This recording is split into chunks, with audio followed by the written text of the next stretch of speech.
तो एक बात बताओ, जो आप ये हरे कृष्णा राधे राधे है ये सब बोल बोल के लोगों को बोलने के लिए, अगर बाई चांस ऐसा हुआ कि मरने के बाद आपको पता चला कि भगवान जैसा कुछ है ही नहीं, तो क्या करोगे? कोई कहता है इसको लूट लो, कोई कहता है इससे चीट कर लो, कोई कहता है इसके बारे में उल्टी बात बोल लो, पर मैं आपको साची कहूं, इन चोरों से डरना मत, क्योंकि इस दुनिया में सबसे बड़ा रोग ही है कि क्या कहेंगे लोग। मैं डिस्को डांसर, इस पे नाचते और हम हरिहराय नमः कृष्ण यादवाय नमः। वो तो मुझे ये बता, पूरी जिंदगी तूने उल्टे काम किए, उल्टा खाया, गलत चीजें सोची, गलत चीजें बोली, और तेरे को मरने के बाद पता चला कि भैया भगवान है। ठाकुर जी को याद करो।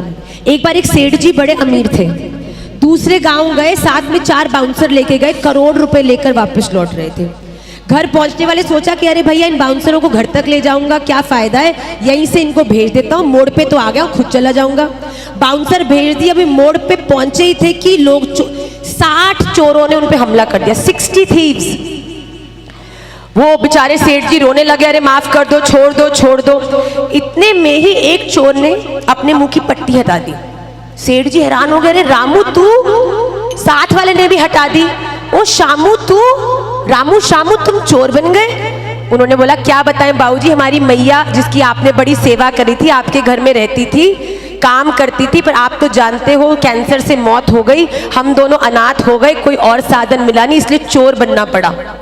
तो पर सेठ जी ने कहा तुम भूल गए तुम्हारी मैया का मैंने कितना साथ निभाया, उसका इलाज कराया।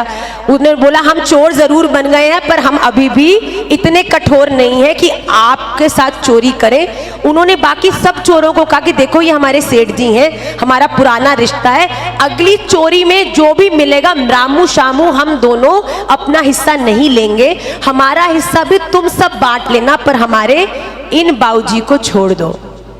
सबने कहा पक्की बात, डील डील डील डील। बाबूजी को छोड़ा, दौड़ के बाबूजी घर गए, सांस ले रहे तो अंदर से सेठानी जी आई, बोली क्या हो गया?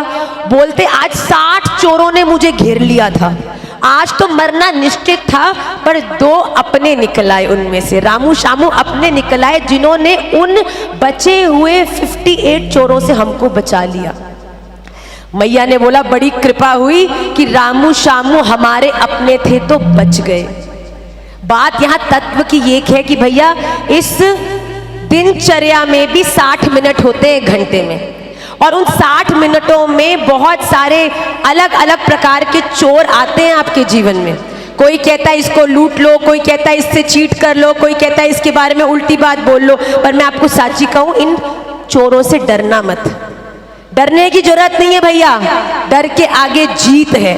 इस दुनिया में कभी किसी से डरना नहीं। किसी बात का डर लगता है ना, उसको फेस कर लो, या तो बात बन जाएगी या बात बिगड़ जाएगी, पर इस भय से कि क्या होगा इससे मुक्त हो जाओगे, क्योंकि इस दुनिया में सबसे बड़ा रोग ही है कि क्या कहेंगे लोग। इसको फेस करो ना भैया, ठीक है गलती कर दी है, डांट पड़ जाएगी, भोग लेंगे, कोई पनिशमेंट मिल जाएगी, भोग लेंगे, पर मुक्त तो हो गए ना। अगर आपके जीवन में इस प्रकार के विलग विलग चोर आते हैं, उनसे डरो मत, केवल एक प्रार्थना स्वीकार करो, जैसे सेठ जी के रामू शामू अपने निकल आए ना, इन 60 मिनटों में केवल 2 मिनट अगर आप हरिम स्मरेत राधा रमन लाल का विचार कर लोगे ना, तो ये 2 मिनट आपके आने वाले 58 मिनट से आपको बचा लेंगे। केवल ठाकुर जी का नाम। इस दुनिया में आप किसी से जुड़े हैं, निश्चित रूप से उससे भी ज्यादा बलवान कोई ना कोई तो होगा। आप मिनिस्टर से जुड़े हैं तो उससे बड़ा मिनिस्टर भी होगा, उससे बड़े मिनिस्टर से जुड़े हैं तो प्रेसिडेंट होगा, प्रेसिडेंट जुड़े हैं तो प्राइम मिनिस्टर होगा, भैया बहुत बड़े बड़े बड़े होंगे। पर इस दुनिया में बड़ा तो साची कहूं एक ही है, जिसके कारण ये पूरी दुनिया है, और वो कौन है? श्री राधा रमन लाल। करोड़ काम छोड़कर भैया, हमने एक सुन रहे थे, किसी ने बोला कि आप सब लोग कितने पागल हो। बोला क्यों? बोले एक बात बताओ, देखो भगवान आपने अभी प्रत्यक्ष नेत्रों से तो चलते फिरते लीला करते नहीं देखे, तो एक बात बताओ, जो आप ये हरे कृष्णा राधे राधे है ये सब बोल बोल के लोगों को बोलते हो बोलने के लिए, अगर बाई चांस ऐसा हुआ कि मरने के बाद आपको पता चला कि भगवान जैसा कुछ है ही नहीं, तो क्या करोगे? पूरा जीवन वेस्ट। आपने हरे कृष्णा किया, राधे राधे किया, बल्कि इस समय पे आप कितनी मौज मस्ती कर सकते थे, चिल कर सकते थे, घूमने फिरने जा सकते थे, वो हम अभी भी जाते हैं, ये कोई बात नहीं है कि जो लोग भगवान के आश्रित होते हैं, बल्कि वो ज़्यादा इस दुनिया में आनंद लेते हैं, घूमते फिरते हैं, अनअटैच्ड होके मस्त मौजा बनते हैं। पर उसने बोला भैया बात तो तू बिल्कुल सही कह रहा है, मरने के बाद अगर सच में पता चला कि भगवान नहीं है तो क्या होगा? तो उस व्यक्ति ने कहा बात तेरी सही है, हो सकता है कि मरने के बाद ऐसा पता चले, पर तुझे मैं एक बात बता दूं, अभी भी हम जीवन में मजे बहुत ले रहे हैं। आप I am a disco dancer इस पे नाचते हो और हम हरिहराय नमः, कृष्ण यादवाय नमः, यादवाय माधवाय केशवाय नमः। देखो नृत्य हम भी करते हैं और तुमसे ज्यादा पागलों की तरह करते हैं भैया, तुम तो फिर भी थोड़ा, और हम हरि बोल हरि बोल, हम तो भैया विलज उदगायते नृत्यते च। भक्ति में तो ऐसी ऊर्जा मिलती है कि दुनिया के शरीरों का तो कंसर्न ही नहीं रहता भैया, क्योंकि हम उनके संग नहीं स्वयं भगवान के संग नृत्य करते हैं। तो बड़ा अनिवार्य है कि उसने बोला कि अच्छा भैया बात तो आपने सही बोली कि अगर नहीं हुआ पर हम अभी भी पूरा आनंद ले रहे हैं तो हमको कोई कंप्लेंट्स नहीं होंगी मरने के बाद, अगर पता चले कि भगवान नहीं। फिर वैष्णव व्यक्ति ने दूसरे से पूछा कि मेरे भाई अब तू एक बात बता। उसने बोला क्या? बोल तू मुझे ये बता, पूरी जिंदगी तूने उल्टे काम किए, उल्टा खाया, गलत चीजें सोची, गलत चीजें बोली, और तेरे को मरने के बाद पता चला कि भैया भगवान है, तो तू क्या करेगा? उस व्यक्ति ने बोला ओहो इस बारे में तो मैंने विचार किया ही नहीं। तो भैया जीवन ऐसे जियो कि जब आप अपनी आखिरी श्वास लो ना, आईसीयू वार्ड के अंदर कितना भी निजी व्यक्ति हो जाने नहीं दिया जा सकता भैया।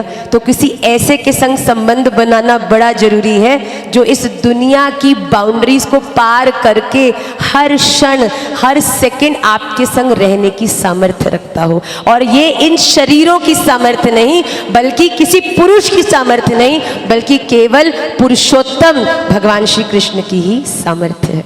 तो बड़ी सुंदर बात हमको लगी, हमने कहा पारिवारिक क्रम है, पारिवारिक क्रम में भी मैया की स्मृति है और मैया ही बोल रही है, और मैयाओं को तो क्या करना चाहिए और क्या नहीं करना चाहिए ही बताने में सबसे आनंद आता है। तो 100 काम छोड़ के भोजन करो, 1000 काम छोड़ के पवित्र हो जाओ, स्नान करो, कथा के स्नान करो, कीर्तन का स्नान करो। जैसे बॉडी वॉश लगा के शरीर पे लगी हुई मैल हट जाती है ना, वैसे ही श्रवणम कीर्तनम विष्णु स्मरणम पाद सेवनम अर्चनम वंदनम दास्यम सख्यम आत्मनिवेदनम। जब आप कथा सुनते हो, कीर्तन करते हो, ताली बजाते हो ना, जब ताली बजाते हो कोई कपड़े पर मिट्टी आ जाए उसको झाड़ देते हो तो गिर जाती है ना, तो जैसे आप कीर्तन में ताली बजाते हो ना, आपके द्वारा किए हुए अनर्थ भी ऐसे ही झड़ जाते हैं भैया। Very important. तो ये सफाई कैसे होगी हमारी आत्मा की?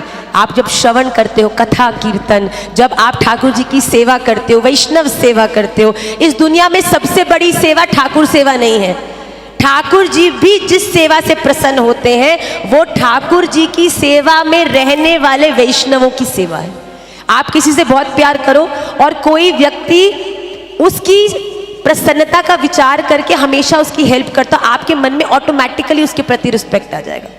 तो आपके भजन में अगर इतनी ताकत नहीं है ना कि भगवान को प्राप्त कर पाओ, तो किसी ऐसे वैष्णव जो भगवान का प्रिय हो उसके चरण पकड़ लोगे तो भैया भगवान तक खुद पहुंचने से पहले भगवान को वो आप तक पहुंचा देगा, ये निश्चित बात है। तो ये बहुत सुंदर बात हमको लगी कि 100 काम छोड़ के भोजन करिए, 1000 काम छोड़ के स्नान करिए, 1,00,000 काम छोड़ के जो भी, please don't limit this particular term of donation to just money.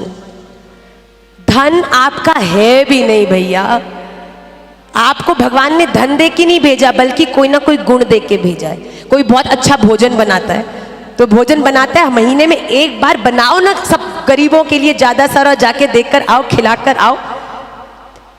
किसी प्रकार का दान जो आपके पास है, कला है, गुण है, अर्थ है, साधन है, कुछ भी, पर दान जरूर जीवन में होना चाहिए। ये दान ही रियल करेंसी है उस लोक की भैया। ये पैसा तो यहीं रह जाना है, कितना मर्जी कमा लो, आपकी चिता पर भी रख देंगे पर जल के राख ही हो जाएगा, जाएगो ना है साथ में। जाना तो अकेले पड़ेगा। पर वो कौन सी आजकल कौन सी करेंसी चलती है जो कंप्यूटर्स में होती है? क्रिप्टो। हाँ, पैसा है भी पर नहीं भी है। तो ये जो भगवान के लोग की क्रिप्टो करेंसी है ना, वो केवल और केवल नाम और दान ही है। और करोड़ काम छोड़ के क्या करो? नाम, भगवान का स्मरण। कहते हैं कि कलयुग में केवल धर्म नाम का स्मरण ही है और कुछ नहीं। कोई बड़े बड़े काम नहीं करने, केवल जहां हो वहीं पर बैठे हुए भगवान का स्मरण ही कलयुग का धर्म है।